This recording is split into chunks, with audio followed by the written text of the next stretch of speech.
नमस्कार साथियों, आप सभी का बहुत बहुत स्वागत है। आज के इस अंतिम अवसर पर अगर आपको अच्छे अंक प्राप्त करना है तो बस वीडियो को लास्ट तक देखकर जाना है, क्योंकि ये अंतिम मौका है। राजनीति का पेपर देने वाले जल्दी से जुड़ जाइए लाइव क्लास में और पानी पी लीजिए, क्योंकि ये क्लास होने वाली है आप लोगों के लिए दमदार। क्योंकि मुझे बस बहुत देर से मैं इस क्लास को लाइव करने के लिए जमा रहा था, मैंने पानी नहीं पिया था बहुत देर से। अब पानी पी लेता हूँ। तब तक आप सभी लाइव क्लास में जुड़ जाइए। सभी स्टूडेंट्स जितने भी हमारी लाइव क्लास में जुड़ चुके हैं, एक बार शेयर कर दो और अपने सभी दोस्तों को शेयर कर दो। तब तक मैं पानी पी लेता हूँ और आप सभी दोस्तों शेयर करके जल्दी से आइए लाइव क्लास में।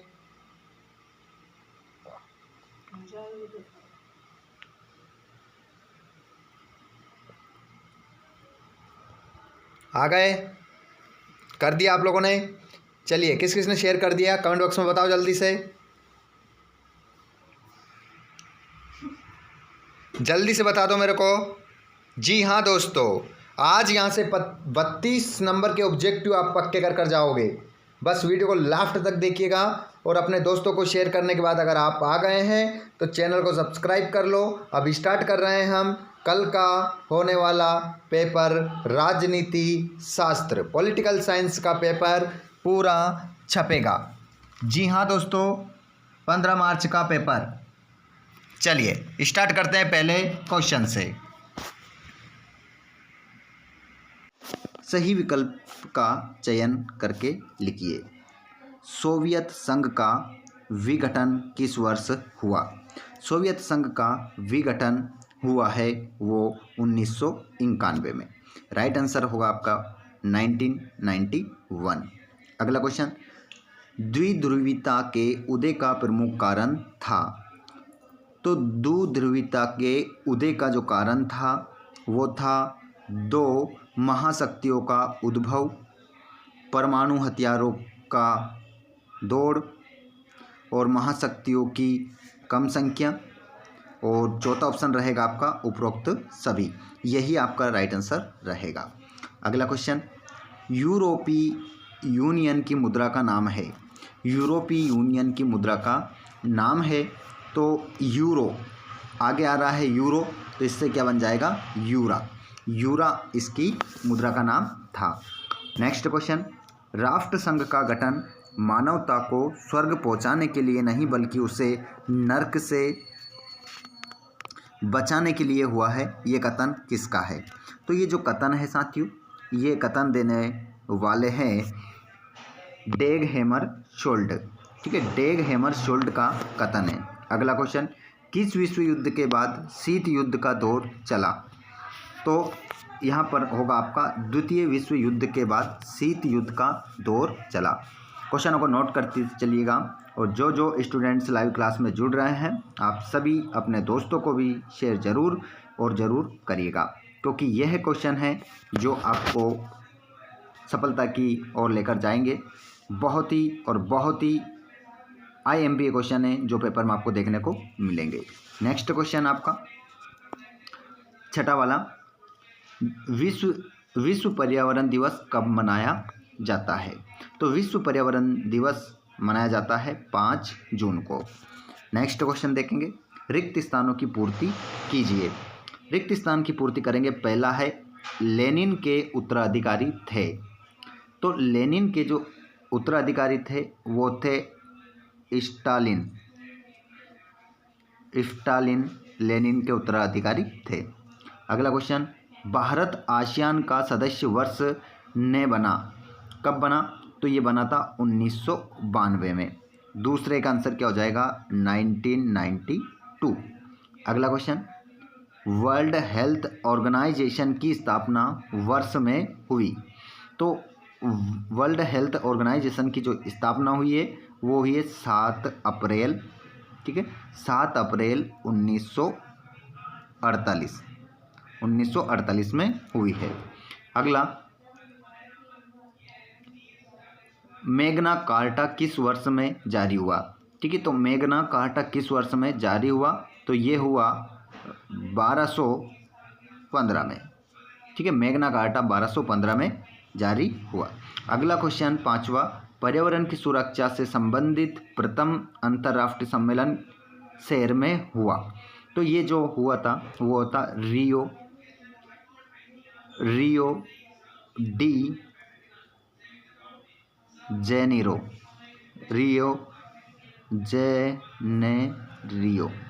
ठीक है, रियो डी जेनेरो में हुआ था, ठीक है। अगला क्वेश्चन देखेंगे, क्वेश्चन नंबर 6, वैश्वीकरण विचारधारा पर आधारित है। जो वैश्वीकरण है तो ये कौन सी विचारधारा पर आधारित है? तो खाली स्थान में हो जाएगा आर्थिक उदारीकरण, ठीक है, आर्थिक उदारीकरण पर आधारित है, ठीक है। नेक्स्ट क्वेश्चन देखेंगे, क्वेश्चन नंबर 7वां, भारतीय रियासतों की संख्या थी। तो भारतीय जो रियासतें हैं उनकी जो संख्या थी वो थी 562 भारतीय रियासतों की संख्या थी। अगला क्वेश्चन हमारा जोड़ी में देखेंगे, प्रश्न क्रमांक पहला है, देखिएगा, आसियान की स्थापना तो ये हुई थी 1967 में, और सुरक्षा परिषद का स्थायी सदस्य चीन, और मैग्ना कार्टा का संबंध मानवाधिकार से, और विश्व ओजोन दिवस 16 सितंबर को, और अगला क्वेश्चन है विश्व का मंडलीकरण, वैश्वीकरण, और यहाँ पर जम्मू कश्मीर के राजा हरि सिंह, कौन थे? हरि सिंह। जोड़ी उसके सामने जो लिखे हैं यही जोड़ी आपकी बिल्कुल क्या है? सही है, गलत नहीं है। अगला क्वेश्चन एक शब्द में उत्तर देना है, ठीक है। क्वेश्चन नंबर 14 है आपका, एक शब्द में उत्तर देना है। यहाँ पर देखिएगा, रियो सम्मेलन में कितने देशों के प्रतिनिधियों ने भाग लिया था? तो जो रियो डी जेनेरो में विश्व सम्मेलन हुआ था उसमें कितने देशों के प्रतिनिधियों ने भाग लिया था? तो इसमें हम लिखेंगे भारत सहित 100, भारत सहित क्या लिखेंगे आप? भारत सहित 100 ने भाग लिया था। अगला क्वेश्चन, भाग्य वधु से चिर प्रतीक्षित भेंट भाषण किससे संबंधित था? तो ये जो भाग्य वधु से चिर प्रतीक्षित जो भाषण दिया था ये दिया था पंडित जवाहरलाल नेहरू, जवाहरलाल नेहरू आप लिख लीजिएगा। क्वेश्चन नंबर 3, नीति आयोग का पदेन अध्यक्ष कौन होता है? तो होता है भारत का प्रधानमंत्री, ठीक है। कौन होता है? भारत का प्रधानमंत्री, भारत का प्रधानमंत्री। देखिए पूरा सॉल्यूशन करवाया जाएगा आपको 1 से लेकर 23 तक, पूरा पेपर का सॉल्यूशन आपको मिलेगा। तो डेली लाइव क्लास में ज़रूर जुड़िए, 4 से 5 डेली लाइव क्लास होती है, हर एक कक्षा की अलग अलग क्लासें होती हैं, तो आप उन क्लासों को ज़रूर लीजिए। हिंदी की क्लास, इंग्लिश की, ऑल सब्जेक्ट आपका जो भी आपने सब्जेक्ट लिया है सभी सब्जेक्ट की क्लासेस डेली आप लोगों को प्रोवाइड करवाई जा रही है। तो आप डेली क्लासों में जुड़िए, जो बहुत ही आपको फ़ायदा कराने वाली क्लासें हैं सभी, तो उनको ज़रूर अटेंड कीजिए डेली। क्वेश्चन नंबर 3 हो चुका है। क्वेश्चन नंबर 4, भारतीय विदेश नीति के परिप्रेक्ष्य में गुटनिरपेक्षता का क्या अभिप्राय है? तो इसमें चौथे वाले का जो उत्तर है मैं बोल देता हूँ, सुन लीजिएगा। जो औपचारिक रूप से किसी प्रमुख शक्ति गुट के साथ या उसके विरुद्ध नहीं है, उसे क्या कहा जाता है? भारतीय विदेश नीति के परिप्रेक्ष्य में गुटनिरपेक्षता का ये अर्थ है। अगला क्वेश्चन 5वां, राजनीतिक दलों को चुनाव चिन्ह कौन प्रदान करता है? तो राजनीतिक जो दल होते हैं उनको चुनाव चिन्ह कौन प्रदान करता है? तो उनको जो चुनाव चिन्ह प्रदान करते हैं वो करते हैं भारत का निर्वाचन आयोग। 5वें का क्या हो जाएगा? भारत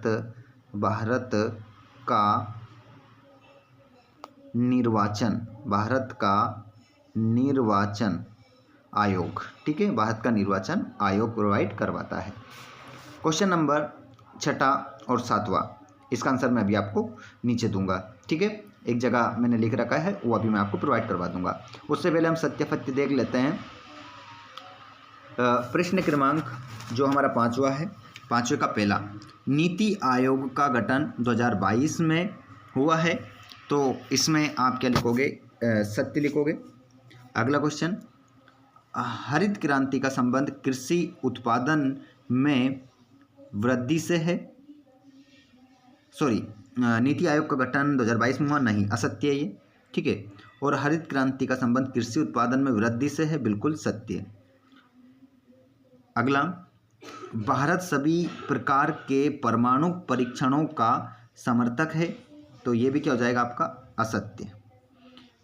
अगला है, समग्र क्रांति के प्रतिपादक पंडित जवाहरलाल नेहरू थे।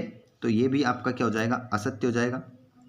क्वेश्चन नंबर नेक्स्ट, असम आंदोलन के प्रमुख नेता प्रफुल्ल कुमार महंत थे, बिल्कुल सत्य। और पीवी नरसिंह राव सरकार ने चुनाव आयोग को बहुसदस्यीय बनाने का निर्णय लिया था। तो ये भी आपका क्या हो जाएगा? सत्य हो जाएगा, ठीक है। तो सॉरी यहाँ पर देखिएगा, ये भी आपका क्या हो जाएगा? असत्य हो जाएगा, ठीक है। यहाँ पर दूसरा और 5वां आपका सत्य है, बाकी सभी असत्य है, ठीक। लेनिन के उत्तराधिकारी कौन थे? तो लेनिन के जो उत्तराधिकारी थे उसका नाम था जोसेफ स्टालिन। जोसेफ स्टालिन इनका नाम था। और शॉक थेरेपी किस वर्ष अपनाई गई? तो ये अपनाई गई थी 1990 में। WHO का मुख्यालय कहाँ है? तो WHO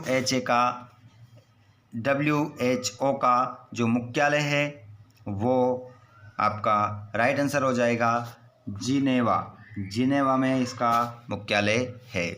नेक्स्ट क्वेश्चन,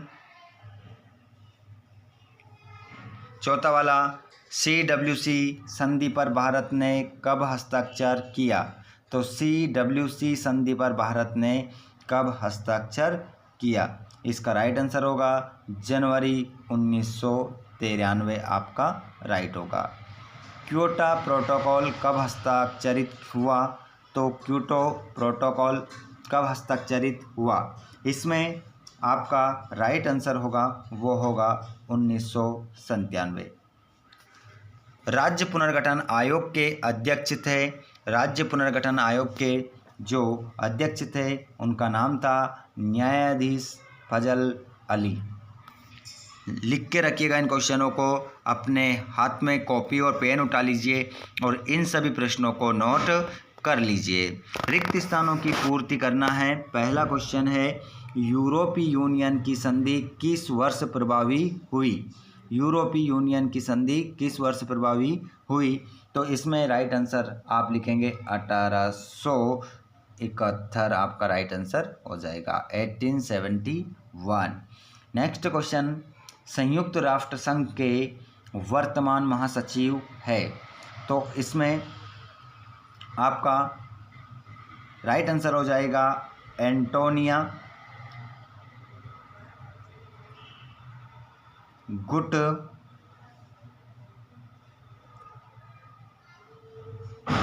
गुटरेस, ठीक है। ये इसके क्या थे? महासचिव थे। द्वितीय विश्व युद्ध को हुआ था। तो द्वितीय विश्व युद्ध था वो 1 सितंबर 1939 से 2 सितंबर 1945 तक हुआ था, ठीक है। 1 सितंबर 1939 से 2 सितंबर 1945 तक हुआ था। अगला क्वेश्चन आप देखेंगे, तीसरा हमारा हो चुका है। चौथा हम देखेंगे, लिमिट्स टू डाकिट पुस्तक लिखी गई है। तो ये जो पुस्तक है ये लिखी गई है क्लब ऑफ रोम के द्वारा, क्लब ऑफ रोम के द्वारा, ठीक है, रोम के द्वारा। क्वेश्चन नंबर 5वां, भारत में नई आर्थिक नीति में अपनाई गई। तो भारत में जो नई आर्थिक नीति अपनाई गई थी वो अपनाई गई थी 1991 में। अगला क्वेश्चन, स्वतंत्रता के बाद देश के 8वें प्रधानमंत्री थे। तो स्वतंत्रता के बाद देश के 8वें जो प्रधानमंत्री थे वो थे चंद्रशेखर।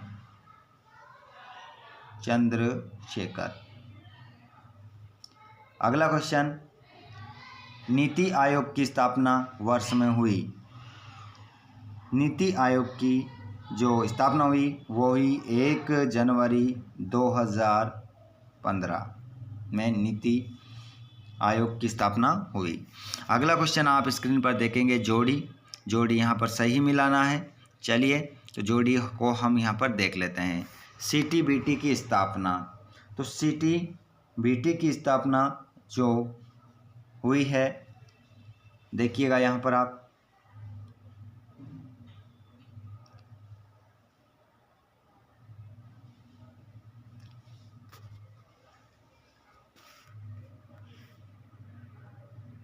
देख लीजिए इसको। CTBT की स्थापना 24 सितंबर 1996 में हुई। WHO का मुख्यालय आपका हो जाएगा, इसमें राइट आंसर स्विट्जरलैंड और जगदीश धनखड़, इसको आप मिलाओगे भारत के उपराष्ट्रपति, और जयप्रकाश नारायण, ये आपका राइट आंसर हो जाएगा संपूर्ण क्रांति से, और अरुणाचल प्रदेश ईटानगर, और कांग्रेस पार्टी के संस्थापक A.O. हुम आपका करेक्ट आंसर होगा। ठीक है, चलिए आगे हम बढ़ते हैं। एक वाक्य में उत्तर देना है, देख लेते हैं। सोवियत संघ में किस राजनीतिक दल का शासन था? तो पहले वाला जो क्वेश्चन है इसका राइट आंसर हो जाएगा कम्युनिस्ट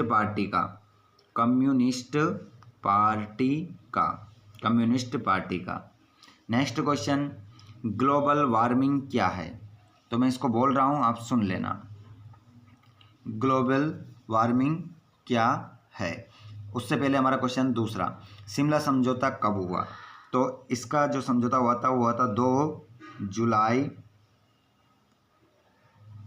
1972। 2 जुलाई 1972 को शिमला समझौता हुआ था। और ग्लोबल वार्मिंग क्या है? अब इसका सुन लीजिएगा उत्तर। वायुमंडल में ग्रीन हाउस गैसों के बढ़ने के कारण पृथ्वी औसत तापमान में होने वाली वृद्धि को ग्रीन हाउस के प्रभाव के कारण जो तापमान बढ़ता है उसे ग्लोबल वार्मिंग कहा जाता है। आप वापस वीडियो को पीछे करके सुन लेना। हैदराबाद का प्राचीन नाम क्या था, ये आपको बताना है। तो हैदराबाद का प्राचीन नाम था गोलकुंडा इसका नाम था। अगला क्वेश्चन, प्रथम पंचवर्षीय योजना की अवधि ये थी 1951 से 1956 तक। भारत के प्रथम उपराष्ट्रपति कौन थे? तो इसका right answer doctor Rajendra Prasad. Bharat की प्रथम मुख्यमंत्री थी तो सुचेता कृपलानी।